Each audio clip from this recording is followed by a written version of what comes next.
We also welcome the panel. And we have Leila Abu Leila over there. We have Salma Dava. We have Samira Shackle and Sabrina Mahfouz.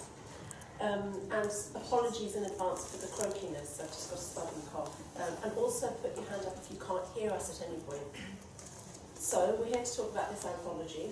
And it's been edited by Sabrina at the end over there. And it combines the work of established writers Imtiaz Darka, Kamla Shamsi, Adaf Suif, Leila Abu Leila, with so many new ones too, including one amazing Year 9 student.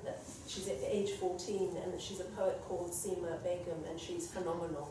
So they're all tucked, the new, the old, the emerging, the established voices in there. And the subject matter ranges from scripts to essays on honour killings, to stories about Islamic Tinder, to a story about Karachi TV makeup artists, poems about disabled Iraqi children born in the aftermath of the British bombing of Fallujah, and more and more. And together they seem to, what they do, inquire, as the title suggests, into what it means to be Muslim, female, living in the West. And the question, who is us, is asked. It's asked very literally by the Egyptian writer Adaf Suif in her essay there. And it's a question that Sabrina Mahfouz says prompted the creation of the book. She says this in her introduction, because this question is one that a person of Muslim heritage living in the West cannot possibly ignore, even if they hadn't previously given it much thought. So it's an insistent question. That's the suggestion that must be answered, whether you want to answer it or not, sort of cornered into asking it. But even so, I found the voices in this collection are so various and from so many different sort of cultural and social and political and artistic standpoints, that it undermines this idea of who is us, because there are too many us's. They're so multifarious. It's almost impossible to pin down who is us in this book.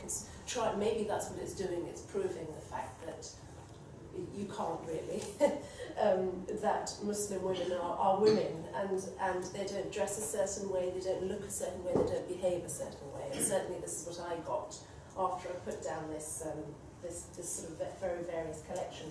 That's my take on it. I'm going to turn to the panel. Before I do, I want to talk you through them a little so you have context. I will shut up after this and you will hear from them a lot. I'll begin with Sabrina at the end, as a British-Egyptian poet, playwright, librettist, TV screenwriter. She's been a Sky Arts Academy Scholar for Poetry, an associate playwright at the Bush Theatre. Her play Chef won a Fringe First Award. Her writings featured in a lot of places, including the award-winning anthology that came out last year and won lots of awards, called The Good Immigrant. She's the editor of this anthology, and it's published this month. You can buy it here later.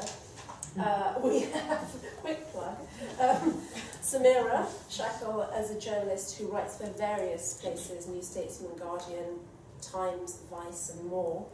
She's also assistant editor of the New Humanist magazine. She writes on politics, terror, gender, the Indian subcontinent, and lots of other things, I imagine. She was shortlisted for the Foreign Correspondent category of the Words by Women Award last year. Also longlisted in the New Voices category of the One World Media Awards. The Times newspaper awarded her the Richard Easton Bursary in 2014. She's been chosen as the top 30, one of the top 30 journalists under 30 by MPH Consultancy. Accolades there. We have Salma, and she is a British Palestinian novelist, journalist, blogger. She's also a lawyer. I don't know how that fits in the jigsaw, but we can hear about it later. So her debut novel, Out of It, in 2011, followed the experience of a family in Gaza. It was nominated for the Guardian Book of the Year awards that year and the following year. She's had short stories featured in several anthologies. Her radio play The Brick was broadcast by the BBC in 2014. Her second book, We Are Here Now, is due out next year. And Layla, this is going to be a long one, and I'm sorry because Layla is a Sudanese Egyptian novelist, short story writer, screenwriter too. She's written 4 novels, all of which I've read and loved. The Translator was a debut, it was the first novel. It's about a Sudanese widow living in Aberdeen, and she's an Arabic translator in the 1990s, grieving the loss of her husband. It was longlisted for the Orange Prize, also for the Impact Award. Second novel, Minaret, was longlisted for the same 2 prizes. And she's written 2 other books since then. They've been winning awards as well. Her short story, The Museum, won the Caine Prize in 2000. And she's written a lot of plays as well. And we'll talk more about that. First, before that's the introduction done. Before we sort of start talking together, I wonder if you can just, each of you, talk about your contribution here. Actually, just your work. Let's try and be specific. Because always in these discussions about Muslim women, we end up talking in generalities. So it might be nice just to be specific about how you responded to this commission, this, writing for this anthology. What inspired you? What you wrote? Why?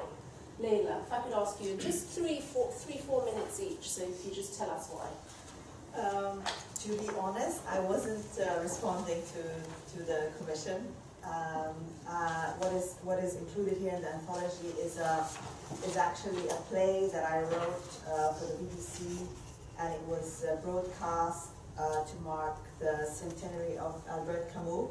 It's called The Insider, and it imagines the life of the Arab characters who were in the famous novel The Outsider. And in The Outsider, the Arab characters are never named. They don't have a name. But yet they're very, very important to the plot, and they're referred to as Raymond's mistress and her brother, the Arab. So we have a sister and a brother together. So, so what I did was that I imagined a life for them. I imagined a story for them, and my play was broadcast one day, and then the BBC Radio had a new adaptation of The Outsider on the following day. So the 2 sort of plays were broadcast one after the other. So, so my character in the book is an Arab and a Muslim as well. So it's bringing this dimension to and telling this part of the story. And of course, I was fueled by the feeling that these characters were not given a name by Albert Camus, that they're nameless, and that that's like a huge injustice, and that I wanted to give them a name, and I wanted to give them a voice. Thanks. We'll pick up on everything that's being said at the moment later on. Well, also, I've written these 2 stories before Sabrina approached me, and they're written about 12 years apart. They're both in a Palestinian West Bank context, and the first one, I mean, they're both, when put together, and they were never sort of conceived of together in any way, but they're both kind of love stories, which is curious, and one is a much more desperate, extreme, sort of sensible woman who's just been dumped and is incredibly heartbroken, who drives into Jenin for her work just as a military assault is about to start. The other one, which I'm going to read from later on, is just a couple who live in a house where the wall has cut through their garden and cut off their land and changed their economics completely.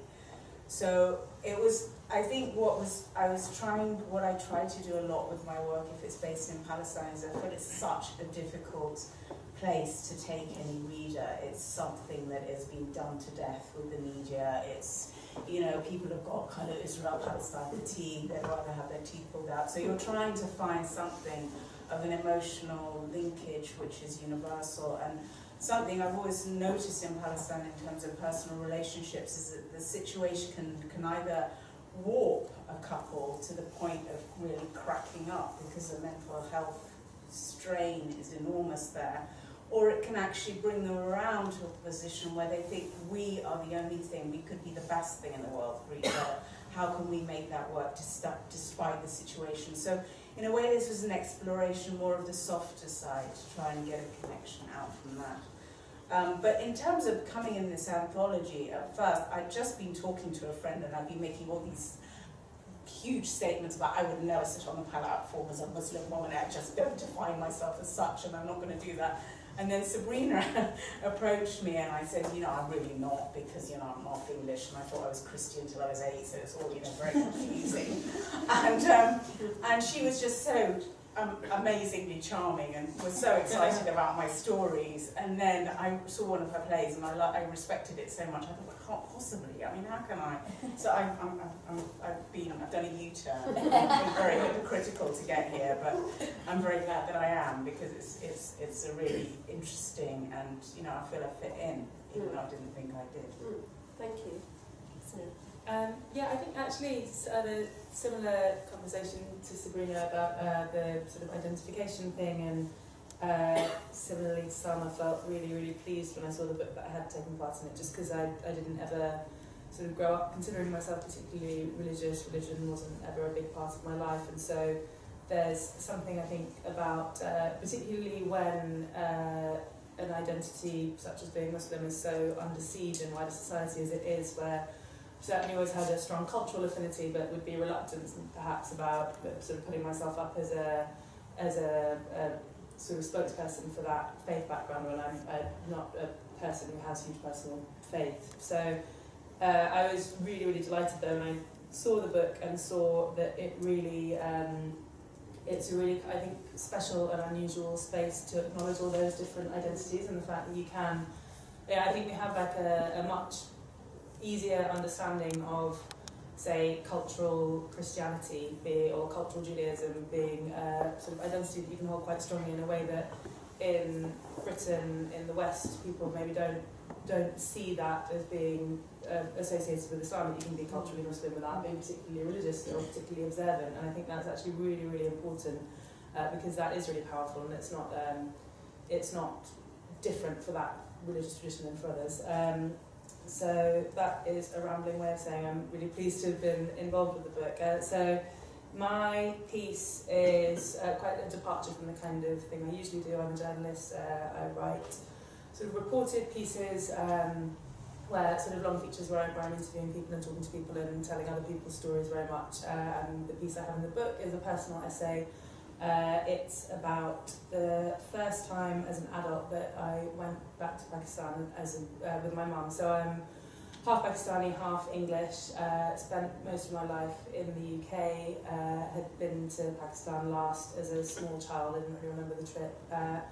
And when I was in my early 20s, I sort of made an executive decision that we were going to go back. My mum hadn't been back for 20 years at this point, so for family, very international family, he came to London a lot, so I was always very, very closely identified with that part of my heritage and that part of my family, but just hadn't really been to the place much. And there's something quite strange, I think, about something I explore in the piece, this idea of being from somewhere when you haven't really.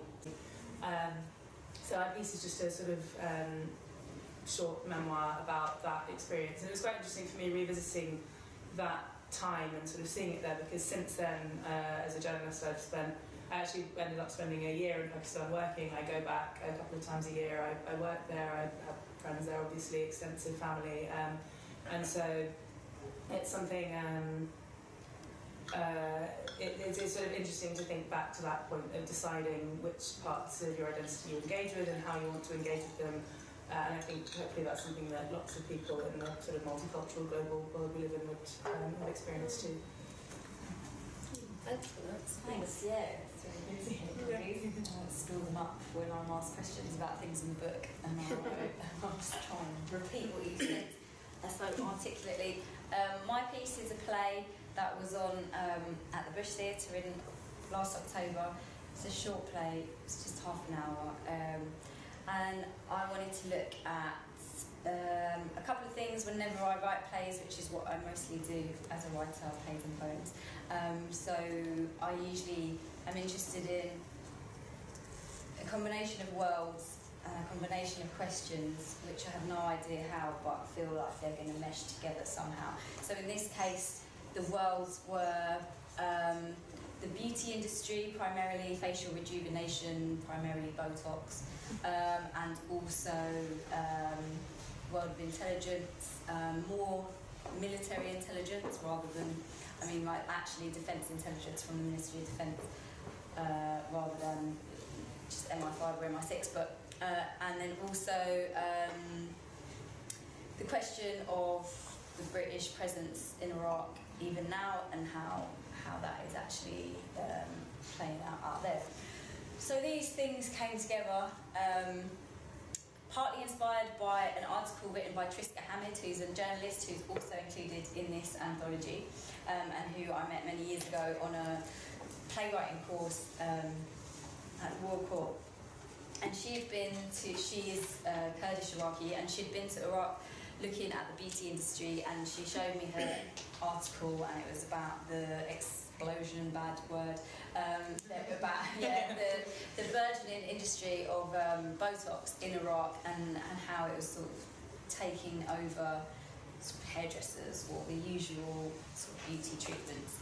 So I found that really interesting, and decided to use a Botox doctor who was like really, really good at it, not like a random one that you get on like Made in Essex or but like a really super one from like down the road maybe, although she had to be set in Shepherd's Bush because the Bush commissioned it. But in my mind she was probably actually from Mayfair. And yeah, so she was kind of she was being recruited basically by somebody from the intelligence world to go and do Botox in Iraq rather than in London for various reasons, which the play then unfolds to examine a little bit. And I suppose, yeah, that's what I think when you choose female characters, you always get a slightly more interesting way into things that maybe seem to have been quite done, because even now, with so many amazing women writers out there, it's still the slightly less done narrative to follow a female protagonist into these sort of worlds. So, yeah, that's it. Great, and we will hear more about, well actually now we're going to hear from them. So we're going to have a reading from each of you, a short reading if that's all right.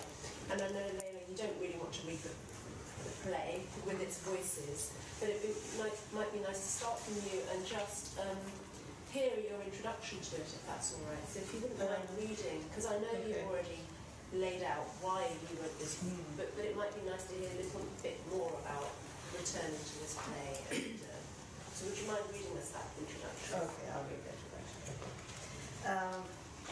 My play is linked to a new dramatization of The Outsider to celebrate the centenary of Albert Camus.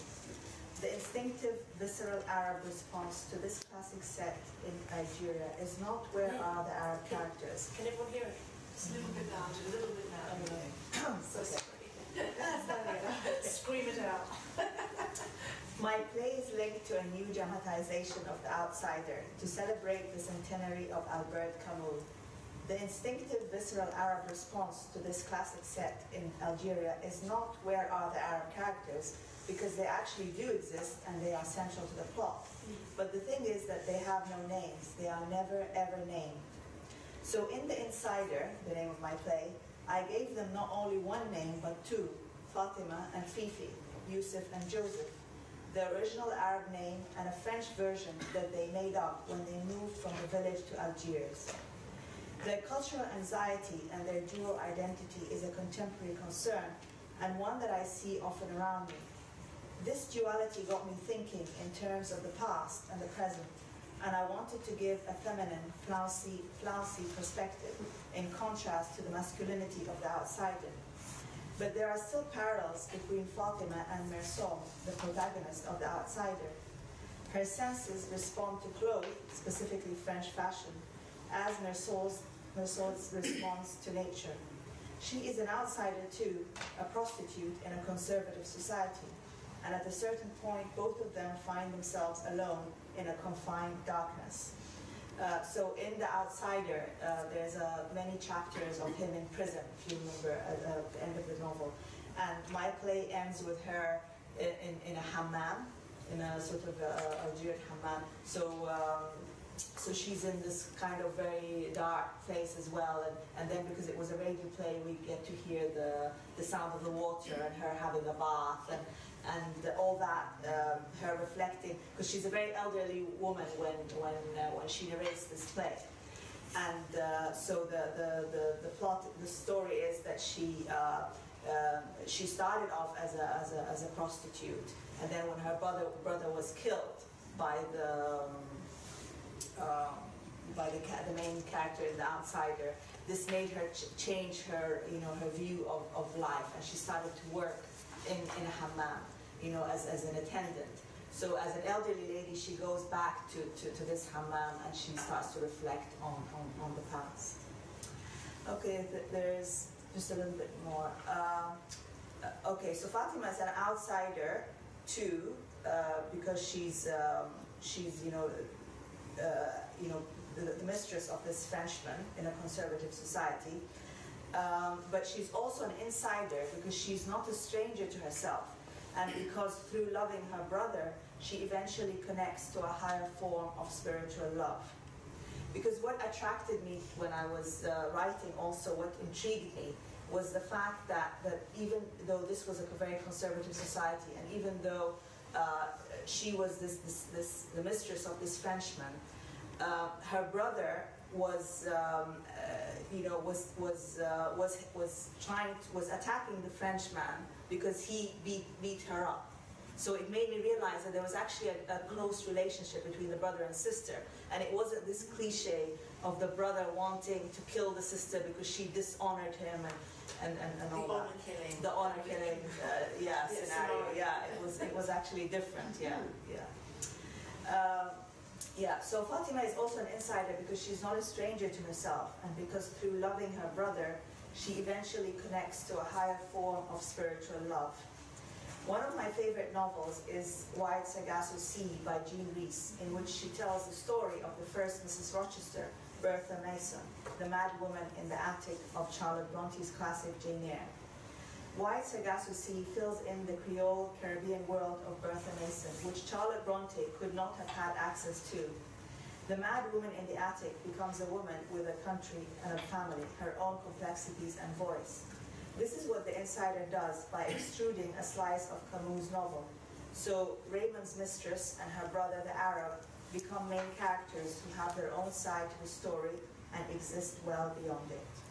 So she's this sort of interesting character because she's this Arab mistress to a Frenchman. She's treated very brutally. She's very much objective. She's very much an object in Camus' play. Book. And here you have her subjectivity here, and it's told from inside her. How easily or did her voice come to you? And also, is she a victim to you, or is she? Because I found her a victim in your script, but also strangely empowered. So will you talk about all of that?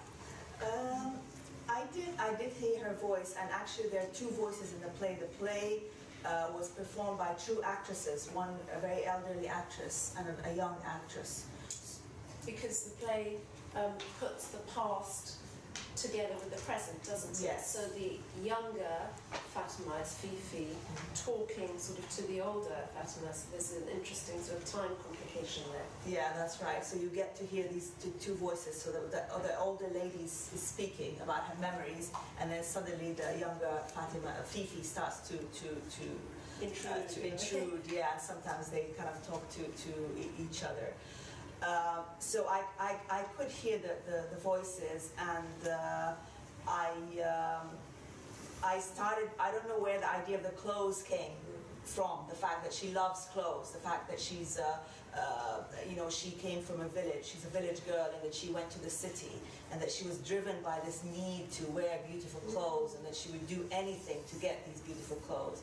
So that was her, you know, her drive, you know, and plus the love of her brother and how she paid for him to get educated, and she was paying for his apprenticeship and all that. What was the second question? The victim. Well, I had to be, you know, truthful to the novel. I couldn't really, you know, be completely, you know, away from it. So the scene of her being beaten up, you know, that does take place, and then she does go back to him in the novel as well. Yeah. So it's very interesting when you're reading the novel and you're finding little bits and using these little bits to extrapolate more from the little parts that Camus himself put in the novel. But you know, she in this play, she does then take revenge on this man. You know, she does go back and she takes. I love that. Yeah, She vindicates. she vindicates. Yeah. Although he's not the killer of her brother, of course, because the killer of her brother is the hero of the outsider. You know, and so it's Did you, when you first read The Outsider, did you pick up all of these strains? Did it anger you? You know, do you remember your first reading of it? Yeah, I remember my first reading of it, and I remember I liked it. I liked it very much. You know, I love it as a novel. I love it. I sort of, I feel I understand what he's trying to say. You know, because there's a lot at the end where the priest comes to the main character, and there's a lot of talk about spirituality or the absence of it. So he doesn't believe. You know, he's a character who just doesn't have this spiritual understanding of life. You know, and he only understands what he sees and touches and all that. So it's a very interesting novel in that way. But of course, I was. You can't help it as an Arab. You can't help the fact that these people aren't named, and you can't help the fact that Camus seemed to be oblivious to them and oblivious to their aspirations and oblivious to the feelings that you know they were generating. And there is a slight. I mean. There is a feeling that even though he does get punished for killing the Arab in The Outsider, but there is a feeling that then he's not really important. He just killed anyone. And it sort of brings all this feeling of colonialism where, you know, all these deaths that aren't named, it's just that because the people aren't important. Those deaths don't seem as important as our own deaths in the West, do they? That's right.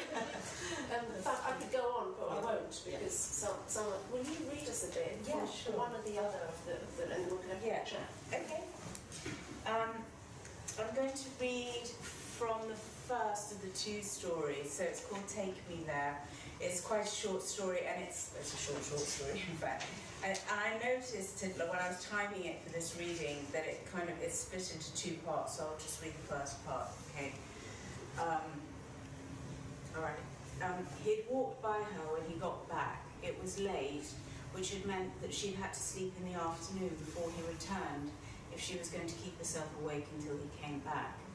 But even when you took average times into account, he was late. He didn't speak as he came in, but placed his collection of laminated IDs and paper permits on the table next to the front door, pushing them under the tissue box so that they were far enough away as to not be seen, but not too far from reach in case the soldiers came that night. He remembered to do this, but he neither hung up his jacket on the hook nor removed his shoes. They muddied the corridors with packed sand as he passed her, neither taking in her iron shirt nor the way she'd arranged her hair, which was in a style she had not tried before. He couldn't avoid the food, though, and there were ways she'd been taught to bring a good man like him around and to keep him to heel, and this was one of them. The vine leaves were smaller than a baby's finger, and she knew that they were better than his mother's. Abu Rasha had supplied the wine, 3 bottles at a decent price, and these had been laid on their side in a rack he had constructed out of bamboo, nails and pipe cleaners, following instructions he'd found on a YouTube video. He didn't talk during the meal. He looked up once and raised his eyebrows at the shirt, the rearranged hair, and let them fall again to his plate, as though he was saying, if you expect action, you'll be needing another man.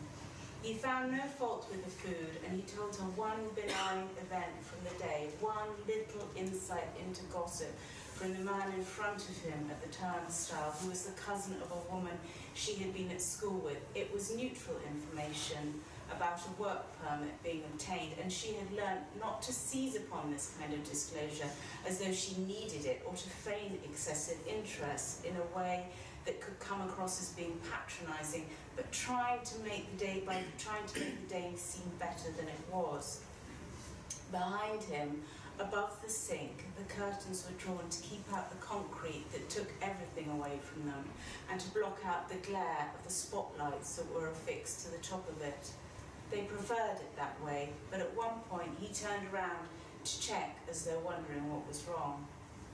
She watched his hands during the meal. He was half qualified as a vet, and you could tell that by the way he ate, particularly with the lamb, a careful removal of fat, a separation of tendon from muscle, the occasional curious manipulation to check on the mechanics of the joints. The unqualified half of him, which had abridged the first, was manual worker, an outdoor profession that boiled a sore blush into his cheeks and branded a dark tan down from the line where his t-shirt ended. After the food and the one glass of wine, he asked her what had happened in the other place that she sometimes spoke of. Tell me about it, he said, his eyelashes, despite his wash, still slightly crusted by the sweat of the day. Take me there. Thank you. That's lovely. The two things side by side, the things that normally fizz between a couple, and then the larger wall and division, which was interesting. I wanted to ask you about humanity in that story that you've read out. Later on, they talk about the war, and he says to her, why should I care for them, talking about the guards on the east side. And she says, without recognising their humanity, we have no chance that they will recognise ours.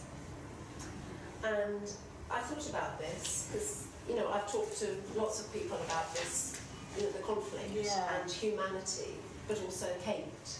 Because this is a very personal sort of conflict, it is splicing up families, and it's going back generations. And so to put humanity in there is admirable, but actually quite difficult for a lot of families and a lot of communities there. And I just wonder whether you felt that difficulty in the humanity you talk about. It's not easy to feel humanity in that situation, which has such a legacy of hate and family, family tragedy. So I just wonder whether you could develop that, because coming from a family, a Palestinian family, just throw that at you. Well, I'm not a West Banker, so I'm always sort of seeing this life from the outside. But one thing I always admired there was how people kind of kept it together on a personal level, very much. But it's not always the case, obviously, and there's obviously people do slip into hate, as you say, and sometimes you feel that it's almost an insurmountable challenge not to. I mean, you feel that it's so extreme, the situation there. But in the characters I have, the words that she says, which are a little bit didactic for a short story, I felt sometimes, but it is sometimes the way that people are talking, because they're trying to find ways of trying to, people do talk, the people I knew used to talk much more on an ideological level, on even the most basic of interactions, because there had to be a philosophy connecting the way that they were seeing the situation. So it's that, I would say that her viewpoint maybe is not necessarily mine, but I think there's also the other viewpoint, which is saying something along the lines of, I think it's a Mandela quote, that you can only see that violence is something that you use when the other side stops seeing as you as being human, and that is the other place where people can end up as being.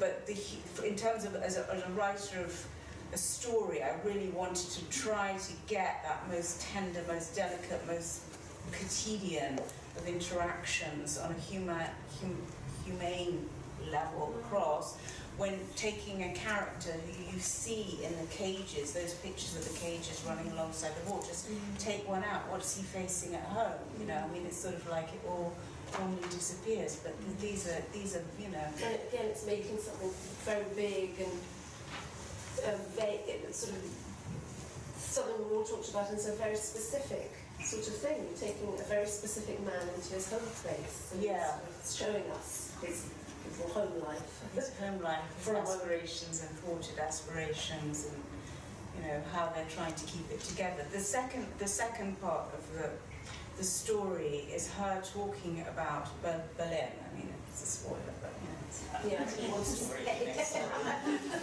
I'm glad you said it, not me. But the idea of it was that I've never forgiven you.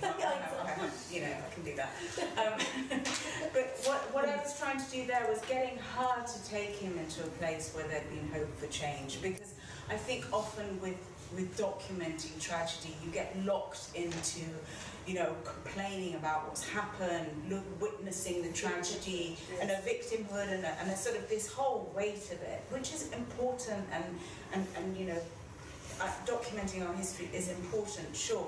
But what I think sometimes is a bigger challenge, without becoming overly polemical or propagandist, is to also say, where could we be? You know, let's keep the vision for the future open. And she's trying to do that with him. It doesn't, you know, don't close in on yourself. Don't see this as being forever. You can still, you know, there are other places. You know, let's go to a place where it has come down. You know, because it's a really lovely picture of a relationship where you're working with each other.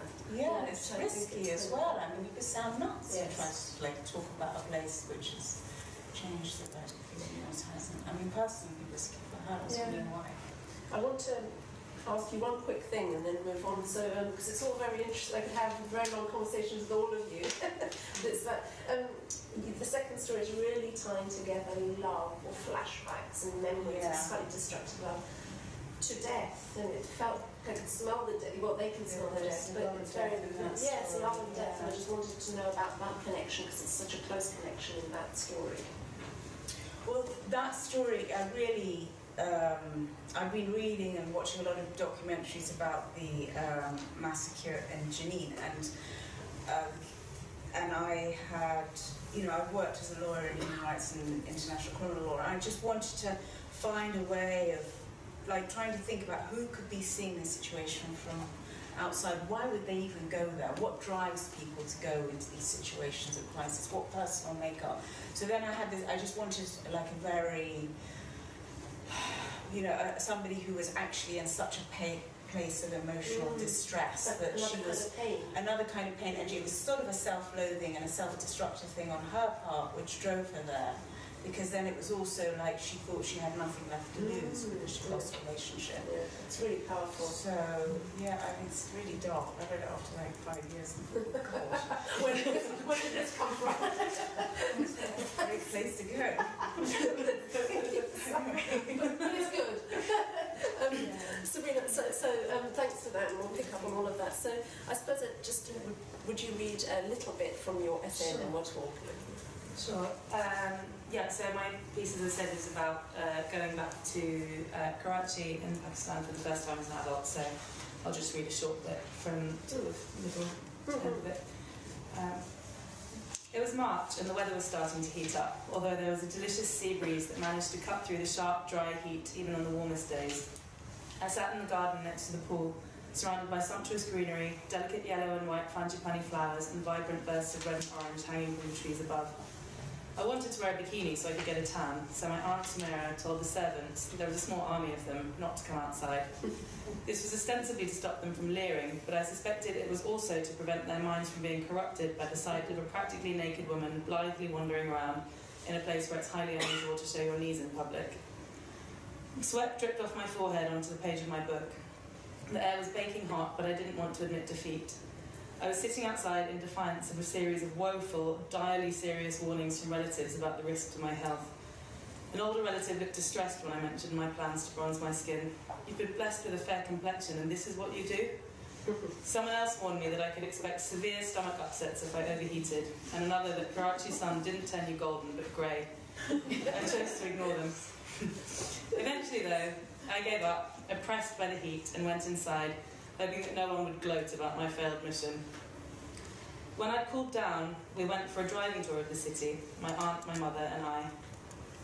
My aunt pointed out the places of their childhood, the house where they had lived as children, the place where this cousin or that cousin still lived. Mum repeated that she couldn't believe the change. As we passed the building where she'd gone to school, she told me that when she grew up, there was nothing but marshland between this structure and the sea, where now 1,000 buildings had sprung up. A few days later, we went for dinner with an old family friend at Barbecue Tonight, a 5-floor restaurant with a roof terrace offering a spectacular view of the city by night. It was a balmy evening, the heat of the day lifting to a near-perfect temperature after the sun went down, the breeze a reminder of the nearby sea. We looked out over Karachi, the lights shining under the haze of pollution. "I can't get my bearings at all," said Mum. It was a running theme of the fortnight we spent there. After 4 decades of exponential expansion and change in the city, she couldn't get her head around the elaborate network of roads, the irrational grid system of the Defence Housing Authority, the suburb where we were staying, the multitude of buildings covering the earth she instinctively loved, and most of all, the men with guns everywhere. My mother's city was no longer her city, and it was under siege. 2 weeks later, we were back at Karachi Airport. We went through a mind-boggling number of security checks, a metal detector and a scanner at the entrance, again at check-in, then yet again at the baggage drop. As we went through to departures and I waited to put my handbag through a scanner for the 4th or 5th time, a woman clad head to toe in black, down to black gloves and a black face covering, pushed in front of me. Outraged by this clear violation of queuing etiquette, I was about to protest when Mum touched my arm. "It's not worth it," she said. "Queues aren't important here. We'll be back in England soon." I set off the metal detector when I walked through it, so I was taken into a small cubicle where a woman in uniform scanned my body with a handheld metal detector. She eyed me suspiciously. "You Pakistani, Mum?" "Yes, my mother's Pakistani," I said, arms spread wide. "You don't look Pakistani," she said, and waved me out of the room. The offhand comment felt cutting. After 2 weeks in a family setting, unquestioningly accepted, it was a sharp reminder that I looked different.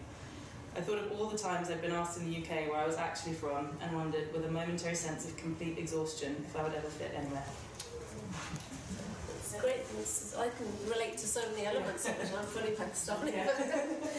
About being in 2 places and 2 people. But before I talk about that, being in 2 places and being 2 people, whatever, making choices about identity, I wanted to talk to you about writing in first person. You said at the beginning, I don't often do this. It's reportage. I'm a journalist, and this is written beautifully, and it's written in the first person, and it's you writing about identity. And in it, you say that when you were at the New Statesman, there was a sort of, you felt maybe I'm putting words into your mouth, but it seemed as if you felt a fatigue or a fake ambassadorship about in writing about Pakistani identity. And you there's a quote that I'm going to read out. You say about reporting for the New Statesman. Editors were quite happy to take my ethnic origins as evidence of my authority to write on Pakistan, but I began to feel I should go there and see for myself if I actually understood as much as I thought I did. After all, what does it really mean to be from somewhere if you spent your entire life thousands of miles away? But you know that just the first part of that, where you're just, because you look a certain way, or you have a name, a certain name, or you have sort of a hue to your skin colour. There is that expectation, certainly in newsrooms. I know, because I've spent 15 or 20 years in a newsroom where they've made that assumption of your expertise. Will you just talk a little bit about journalism and those potential compromises, always being sent off on a job to do with terror or the headscarf or forced marriage or whatever? Will you talk about that? Yeah, absolutely.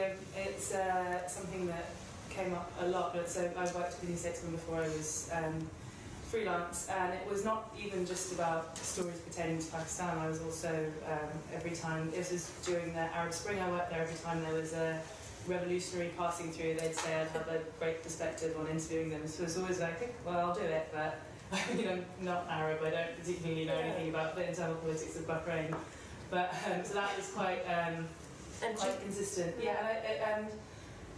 It's something actually I write about Pakistan now, and I report there, but there's still, I think, a kind of illusion of identity, and as you said about ambassadorship, I've been approached for all sorts of things as a freelancer. Most recently when there was the ruling in an EU court about saying that it was okay for employers to prevent women from wearing headscarves in the workplace, and got called by about 3 different TV producers asking me if I could comment on this from a personal perspective. Just like, well, No.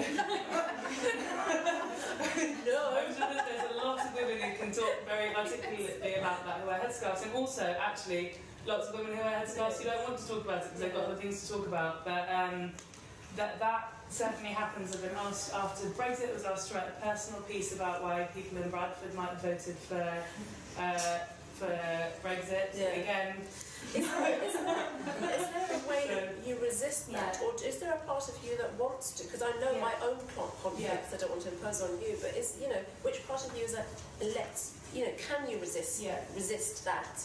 And also, do you want to take ownership of it a bit? I don't know. There's a it's opposing. It's interesting. I think there's certainly an element where I think it's really important that stories about Muslim communities in the UK and elsewhere, and stories about Muslim women particularly get told and get told well. Yeah. And so I am inclined, if it's sort of if there's an opportunity to do a reported piece where I think I can bring something to it, and even if that's just a sort of level of understanding or empathy or sort of cultural shorthand or any of those things, then I'm always very keen to do that. What I'm less keen on is I wouldn't ever purport to speak for people. So I think sort of as a reporter, certainly there's a whole load of things that you bring yourself to a piece when you're reporting on it. Certainly, especially the kind of things I do, which are not straightforward news reports. So you're bringing yourself to it, and I think you're understanding. And I as you say, you do feel a sort of, not a sense of obligation, but it feels important to me that those get it right.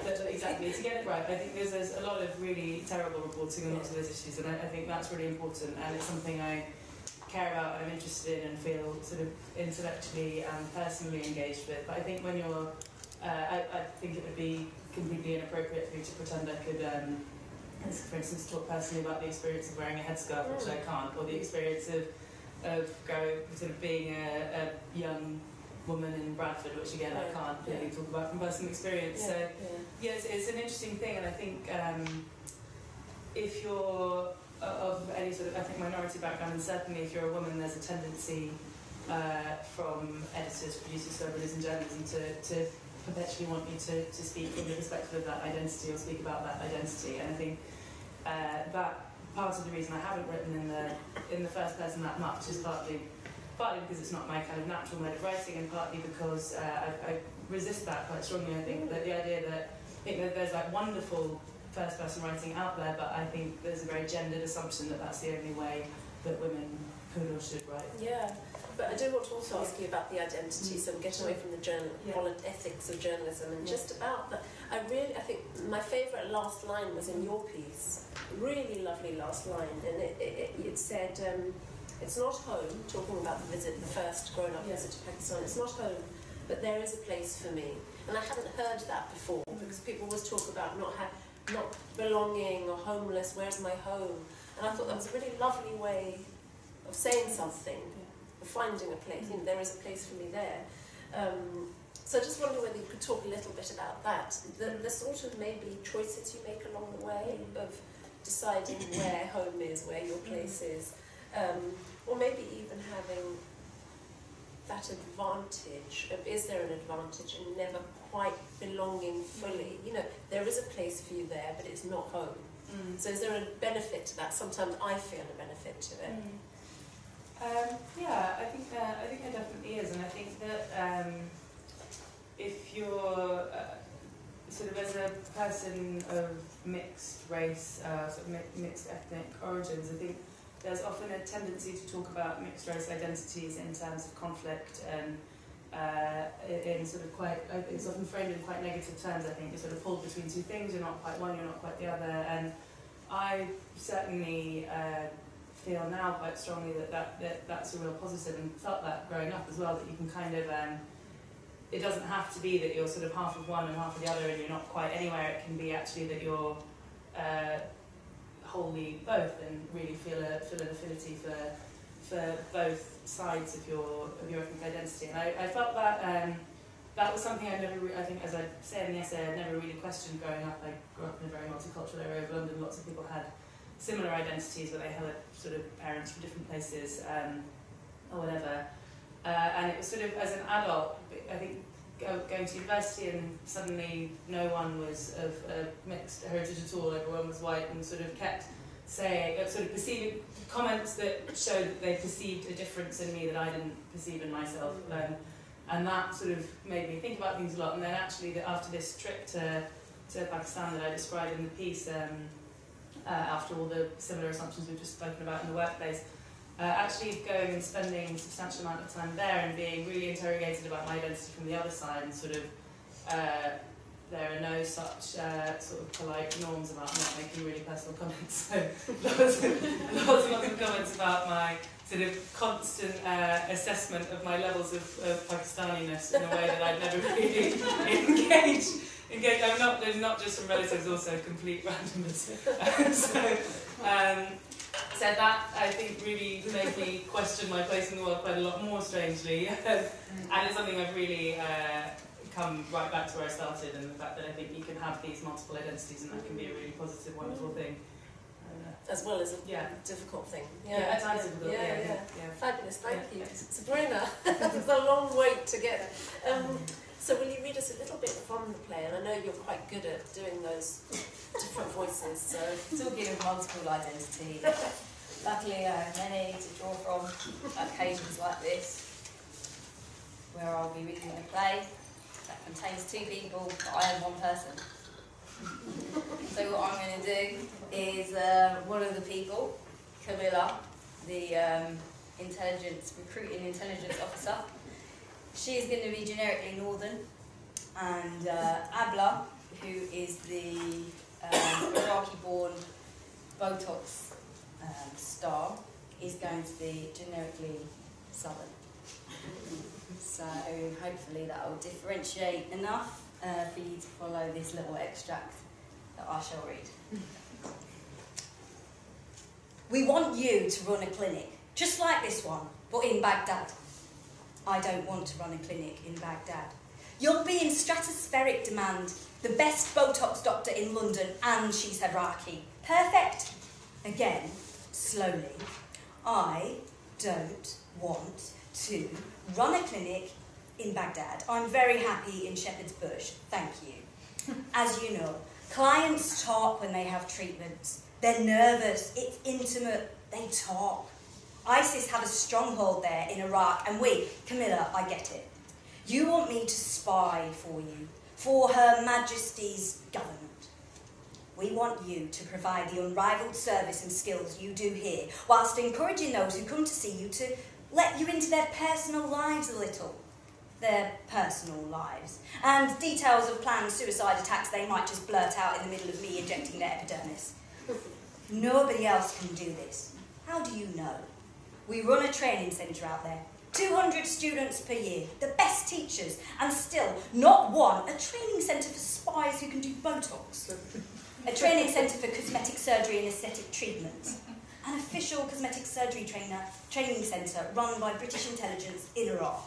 It's run by a Quango, of course. There's no official link to intelligence, but it's no secret that the UK government support it. I've never heard of it. Cosmetic surgery is an important industry in a post-conflict locality. Post-conflict. Well, officially. Look, we encourage anything that subverts the political rhetoric and the idea that women should cover themselves. We want them to feel free whilst spying on them. We only want to know more about certain women, not average citizens. What you said, it shows how nothing's changed. Meaning, the level of knowledge you have of Iraqi life after all this time is still superficial and insufficient. Women can get their noses hacked away and their faces frozen to the ice age, but they'll stay covered, and if they don't, that doesn't make them more free. You must know that. We don't have the data. You don't need data, Camilla, you just need eyes. We need your eyes. Have you read the Chilcot report? An abridged version, yes. Don't you feel ashamed? I was very junior at that time, and I believe our advice wasn't listened to. Intelligence agencies weren't to blame. So what's the point? Of what you do, of what you're asking me to do, if nobody listens when it matters anyway? Many of the top minds behind ISIS are female. Wives of the cabinet being our main interest area at the moment. And miraculously, out of the 345 ones available, they'll go to see a Botox doctor newly arrived from London. They have to maintain a high status within their groups, and a high status as a woman is impossible to maintain without a ferocious approach to anti-aging, as you'll know. They will want the best.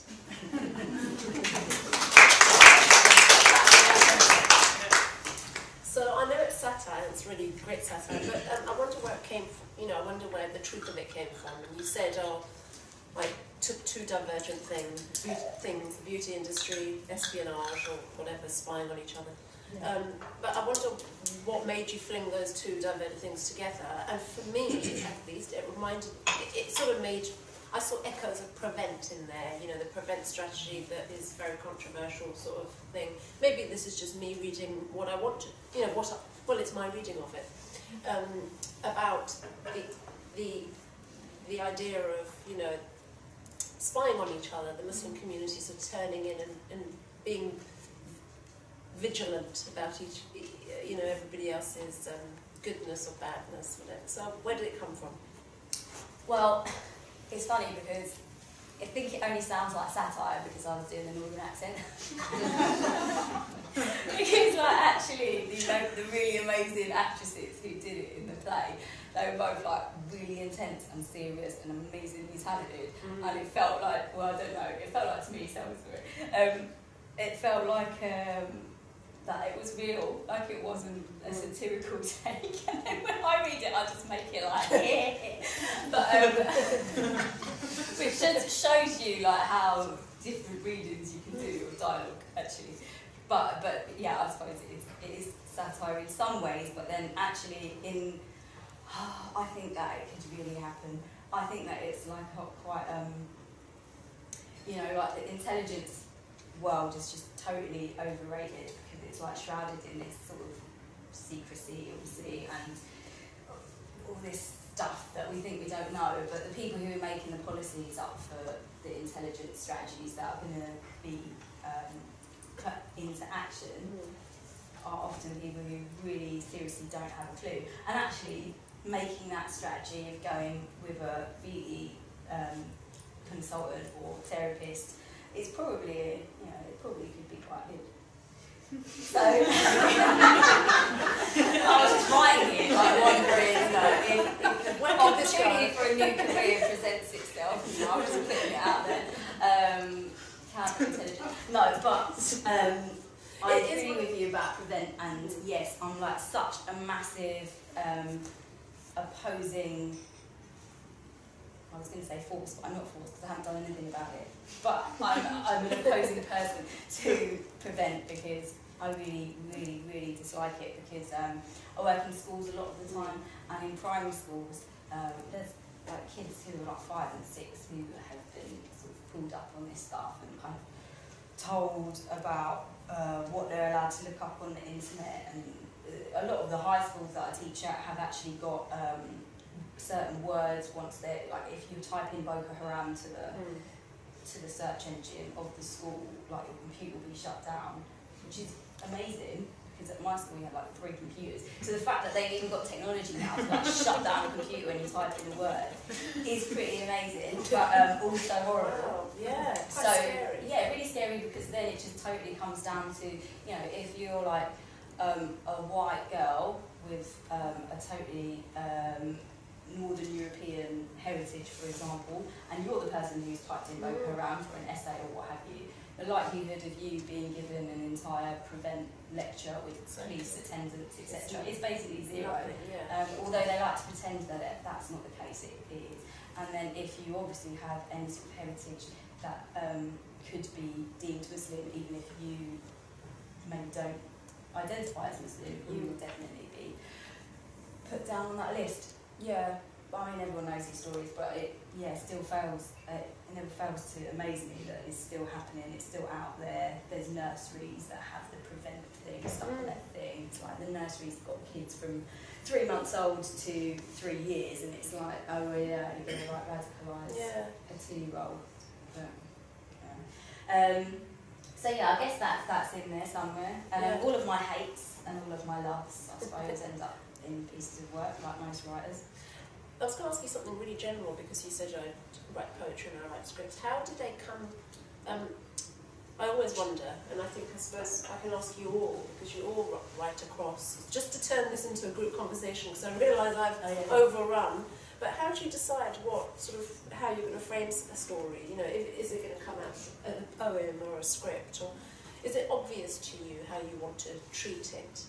Sometimes it is, and sometimes it isn't, and a lot of the time things just merge. So a lot of my plays have started out as poems, particularly, and then the play has ended up having segments of that particular poem, or there'll just be a character or a question that comes up in this poem that I just want to explore more. So I'll use the plays to do that, and then the other way around. I wrote a TV series, like 4 episodes of it that was. Didn't end up being produced at the last minute, so I was so invested in those characters and that world and stories that I then just turned all of that into a poetry collection. So it can really work whichever way round, I suppose. But it does. At some point, the thought does come to me like this has to be a blah blah blah, but I don't really know what the process is that makes that happen. It's so interesting. What about you, Lena? Because you write across different. Yeah, I think it starts off as from the beginning, whether it's a story or it's a play, or it doesn't. And I haven't really had the experience of changing things. I mean, the longest short story I wrote went up to 8,000 words, 9,000 words, and I started to think, oh, maybe this is long, maybe this can keep going. But then it didn't keep going, so it burned out at 9,000 words. So it remained a sort of a long, short story. Which is how you conceived it in the first place. Which is how I conceived it in the first place, And can I just ask you, because I do want to turn to you, because I've really overrun, so it's a bit of a shame, because all our group discussion will have to wait for another day. But I wonder, who do you see this collection being for? So, it's a sort of question that has no real answer, but I wonder whether you feel it is for those people who are curious about what do Muslims think, what do Muslim women, in the West feel, or really is it, because we were talking about this earlier, is it really for Muslims? Because it's maybe, I'm from the British South Asian community, I think all Muslims are like us, we're sort of this tribe, and we're the Muslims, we do things a certain way, but actually it shows you that there are others who consider them the different varieties of Muslims. And I wonder who you think that this is most interesting for, any of you? I think it's to do with the time we're living in, because I remember 20 years ago, there would be something like this, but it would say Black British writers, or it would say women writers, but nowadays you wouldn't get that. You wouldn't get. So it's lumping everything into this generic, yeah, non-what the other. It's just this. Yeah, there used to be collections of Scottish writers, yes, women writers, things like that, 20 years ago. Yeah. You don't see that now, but so I think it's to do with the time we're in. And do you think? Does anyone else want to talk about who's for? Or can I ask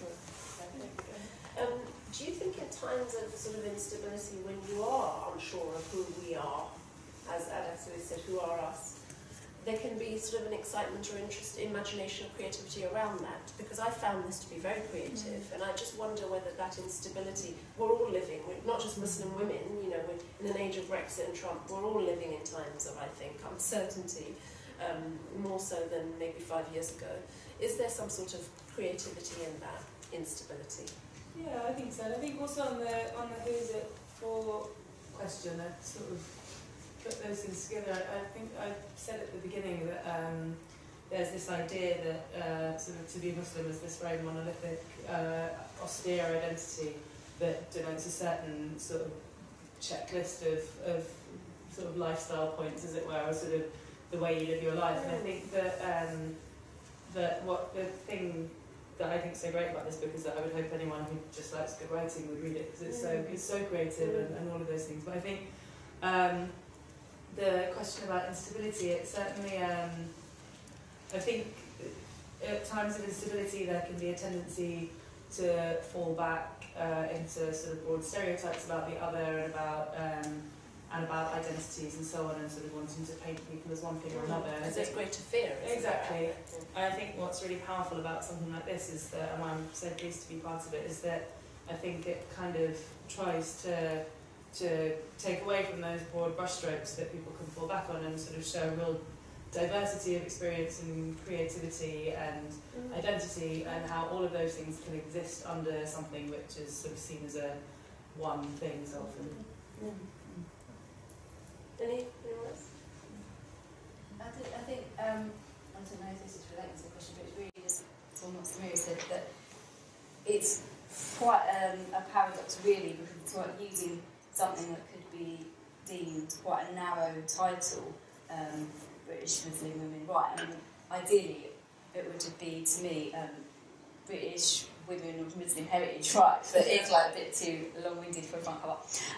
So, yeah, because it is that sense of, right, if you push out how many people in this country actually relate to the term Muslim as part of their identity in whichever way that is, and everybody just connects on that, like it could really make a significant political change in terms of how the media feel free to just constantly group into one small thing. But that isn't even what I wanted to say. Oh yeah, that's what I was saying. So the narrowness of the title sort of existing alongside the width and breadth of the content. So sort of showing how even though things are pigeonholed these days, you can actually, you can't fight that necessarily, but what you can do is like take that and show how varied it can be. And so, yeah, I suppose it's like what you were saying earlier, almost claiming a term and then trying to subvert it. Disproving it, yeah, which is quite clever. Now I'm going to turn to you guys because I'm really sorry that I've overrun on your time. So if you do have questions, and do raise your hand and talk sort of so that the room can hear you. So ask anything. If you don't, I can carry on. Well, I have a question. Yes. Go on. Yes. Yeah. Well, my impression of this anthology is that it's like, for me, like reading Hajim Raku is about a political situation, but in contemporary situations. So because what happened over a centenary ago still is relevant to these days, and yeah, and then my second impression is that this is a book. If you talk about the term British Muslim women, so I mean, so this anthology is the British Muslim women with Muslim heritage. So because to my mind there is two groups into this. The one that's the Muslim heritage, and one that feels that it's British Muslim women who are practicing this in the religion. So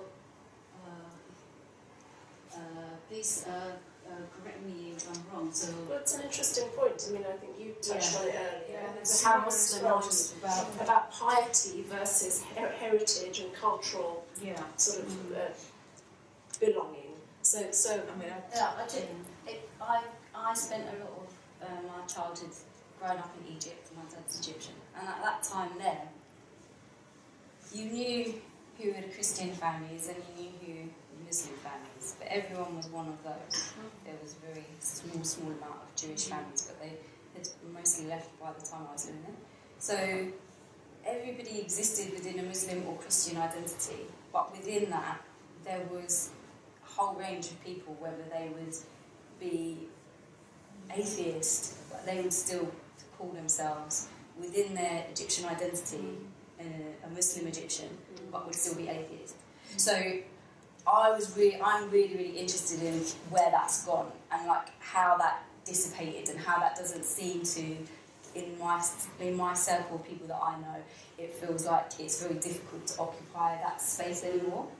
But for my dad's generation, that was pretty standard, and everyone would exist like together in that. So I suppose, like, yeah, I agree with what you're saying, but I also think that all other religions seem to have, like you mentioned at the beginning, more of a comfortable time with just having that as a cultural identity from other people as well. I don't know, so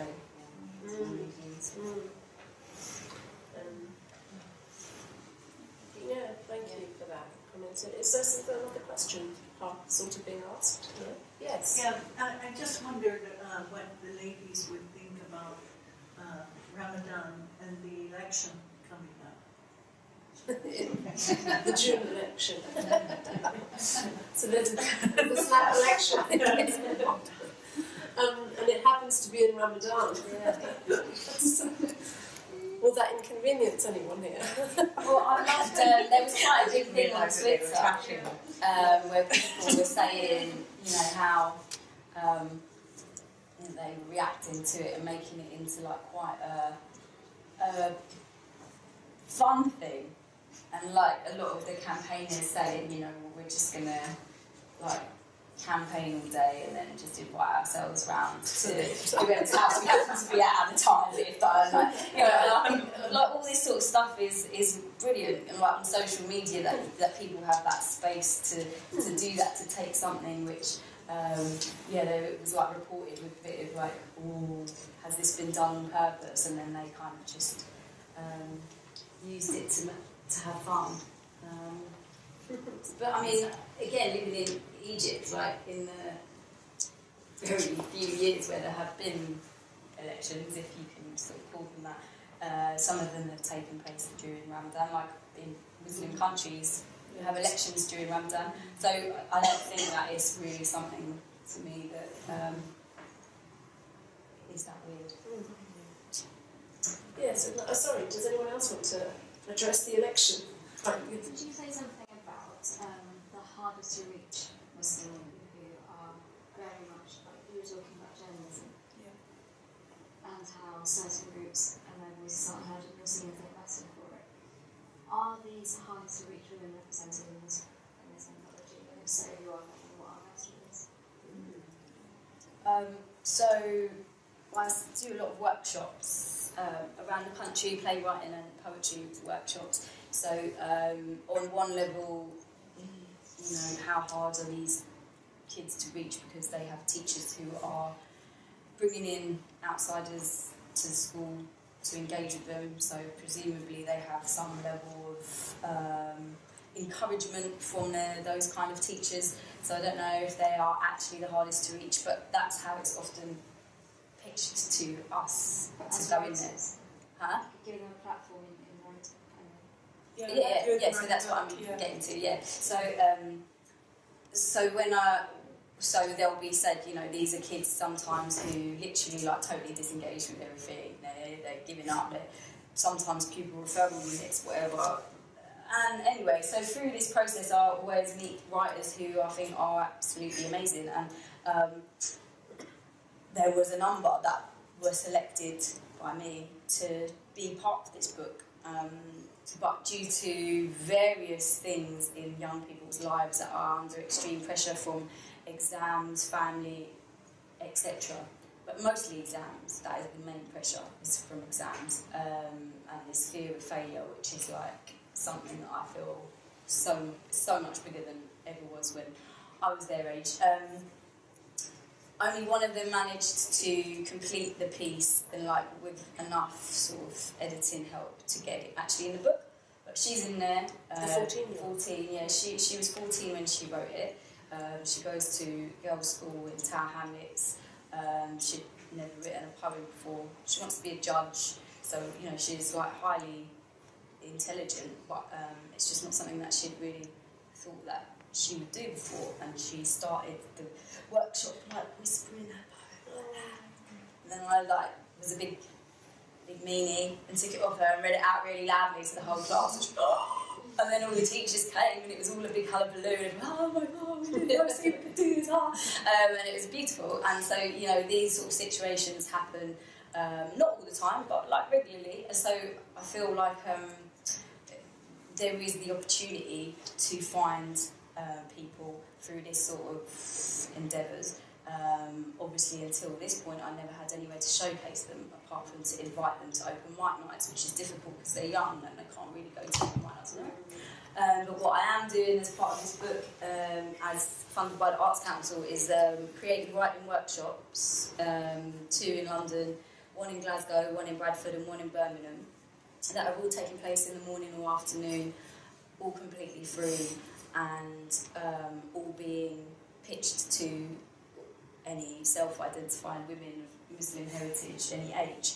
So working with various groups and stuff to try and get more people like Seema outside of a school situation to be able to come and do some writing, and you know, if they meet other people who are writing as well, and then they can help each other.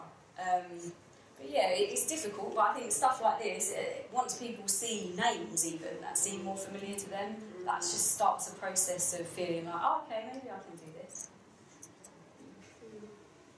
And there's another question here. First up, I haven't read the book yet, so not commenting on the book at all. I'm really looking forward to reading it.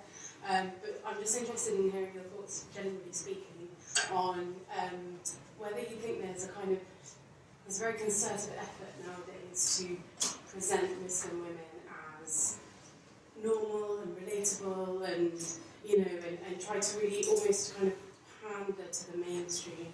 And I mean, I find myself doing this on a personal level all the time, especially when I was younger at university. Obviously, I'm overtly Muslim, so to try and kind of counteract that, I tried more as I was younger to be kind of overly bubbly and funny, and you know, and to try really, really hard to kind of break the stereotype and show myself as a kind of, I've got personality behind this headscarf, and I'm seeing more and more of that in kind of the media and literature and all of this kind of stuff. And I mean, like I said, I haven't read the book, but I don't know what your thoughts are. I mean, should we perhaps be doing more to kind of embrace our otherness, rather than try to make ourselves so kind of relatable, as they say?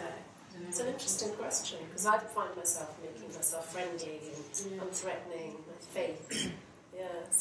Yes, I think that's a really interesting point. It's exhausting, those kinds of pressures, sort of feeling, and it's that what we were talking about earlier, the idea of ambassadorship, but sort of not just on a professional level, like every minute of every day having to be this kind of emblem of your whole community or whole faith group, or sort of having to be what's the phrase of model minority, all of that stuff. I think that's on a personal level really tiring, and that there should be, in a kind of healthy, functioning multicultural society, a sort of acknowledgement of and celebration of difference, I think, alongside sort of perhaps not overemphasising where there aren't things that make you different. And it's sort of like, I think I would hope that we can reach a point where those things can coexist, and I absolutely agree with you that it's kind of tiring. I remember doing a piece about, just kind of tangentially related, but doing a piece about when David Cameron had made an announcement about Muslim women not learning English, and how it related in this weird way to counter-terrorism, like Muslim women need to learn English so their kids are going to be terrorists. It was completely garbled. And I went to an English as a second language class and just sat in on it in Tower Hamlets, where it's almost entirely Muslim women there, and lots of them had been on waiting lists for years because David Cameron had slashed funding for English language teaching. And you know, there's lots of stuff. There were really specific issues that those women had, and they weren't necessarily because of being Muslim. Some of them were to do with the fact that they couldn't speak English, for instance. There was stuff like, I want to be able to talk to my kids' teachers, or I want to be able to get a school report and engage with that, those kinds of things. I think it's kind of reaching a point where you can acknowledge that there are differences in the kinds of issues people face, and that people have all sorts of different sort of priorities and challenges in life, but they're not always defined by the fact of being Muslim, particularly, and sort of seeing it through that prism. I think actually a kind of a marker of a society that's actually free and accepting probably would just be, it's fine, you know, it would be fine to be like an introvert and also be a Muslim, and it wouldn't be because you're a Muslim, or it would be fine to be a bit of an arsehole and it's not because you're a Muslim, you know, all of those things. But yeah, I kind of think that, sorry, I'm rambling, but just that the book is not, I think, what I really liked about it reading it is that it's not saying sort of, oh, look, aren't we so normal? There's some really dark writing in there, and there's some writing that engages with stuff like sexuality or oppression of women and all these different things, and sometimes very humorous ways, sometimes very dark ways. And I think it's doesn't do the thing you're concerned about. Yeah. Is there anything else that you're going to say? Or, I sort of feel that we're running a few minutes over, so it's perhaps time to wrap up. So if there isn't anything you're going to say, then thank you all for coming along. Thank you all for speaking so eloquently, and I hope you'll mooch around. Maybe if you want to buy the anthology, it's available outside. So thank you all for coming, and thank you for speaking. Thanks.